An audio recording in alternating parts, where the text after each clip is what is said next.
அனைவருக்கும் வணக்கம். இன்றைய செய்தி நாளை வரலாறு என்ற தலைப்பில் தினந்தோறும் முரசொலி நாளிதழ் வர செய்தியை என்னுடைய யூடியூப் சேனல்ல உங்ககிட்ட பகிர்ந்து வரேன்.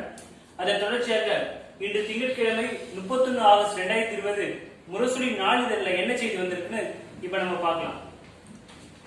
வங்கிகளில் பெற்ற கடனுக்கான தவணை தொகையை செலுத்தும் கால அவகாசம் நீடிக்கப்படாது என்பது கொரோனாவினால் வேலை இல்லாமல் வீட்டில் முடங்கி கிடப்போரின் வெந்த புண்ணில் வேலை பாய்ச்சுவது என ரிசர்வ் வங்கிக்கு தலைவர் மு.க. ஸ்டாலின் தன்னுடைய கண்டனத்தை தெரிவிச்சிருக்காரு.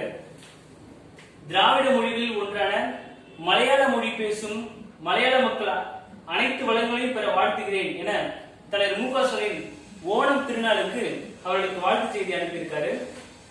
நேற்று ஒரே நாளில் 78,760 பேருக்கு கொரோனா பாதிப்பு. இந்தியாவில் கொரோனா பாதிப்பு கிட்டத்தட்ட 35 லட்சத்தை தாண்டியதாக முரசொலி முதல் பக்கத்துல செய்தி வெளிவந்திருக்கு. திமுகவும் தமிழக பாஜகவும் என்ற தலைப்புல ஒரு தலையங்கம் முரசொலி 2ஆம் பக்கத்தில் வெளிவந்திருக்கு. திருவள்ளூர் தெற்கு மாவட்ட ஒன்றிய நகர பேரூர் கழக செயலாளர் கூட்டம் காணொலி காட்சியின் வாயிலாக மாவட்ட செயலாளர் ஆவடி சா மு நாசர் அறிவிச்சிருக்காரு.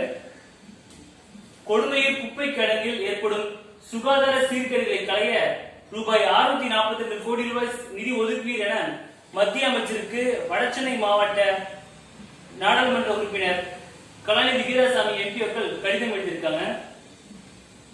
இன்னைக்கு திராவிட இயக்க தீரர்கள் நாள்ல CVM பொன்மொழி அவரை பற்றிய புகைப்படமும் அவரை பற்றிய செய்தி வெளிவந்திருக்கு. மறைந்த வசந்தகுமார் இறுதி ஊர்வலம் சுரேஷ் ராஜன் உள்ளிட்ட அனைத்து கட்சியினரும் இறுதி அஞ்சலி செலுத்தியிருக்காங்க.